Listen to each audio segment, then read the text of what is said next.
पुरी शेती करूया बोलणं सोपं आहे हा, पण शेती करणं म्हणजे काय खाऊ नये हा, लय मेहनत करावी लागते, मातीत उतरावं लागतं, आधीच पैसे टाकावे लागतात आणि एवढं बी करून ना पाऊस पाणी आणि बाजारभाव याच्यावर अवलंबून राहावं लागतं.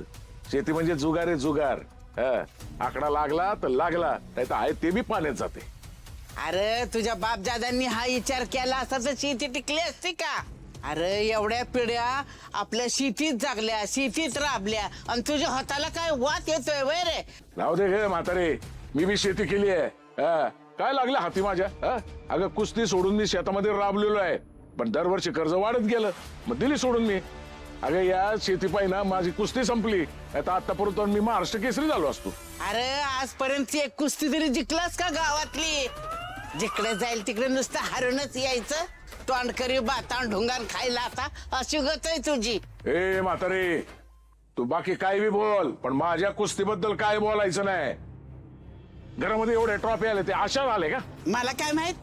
आणि बघ मी बोलणार, मी काय घाबरते वय कुणाला? अरे तू कुस्त्या हारायचा, कुस्ती खेळून काय उपयोग नाही तुझा. ए म्हातारे, अप्पा तुम्ही आजींचं बोलणं नका ना मनावर घेऊ. आता ही भांडायची वेळ नाहीये, सगळ्यांनी एकत्र येऊन काम करायची वेळ आहे. आपण सगळ्यांनी ठरवलं ना तर आपलं कर्ज फिटू शकतं आणि आपली जमीन पण आपल्याला परत मिळू शकते.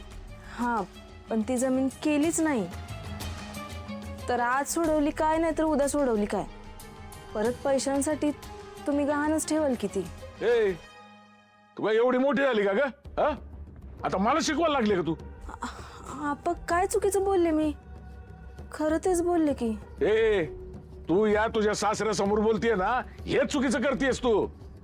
मला अक्कल शिकवायची ना, सांगून ठेवतो. ए सांगा हिला घरामध्ये बायकांनी कसं वागायचं सांगा.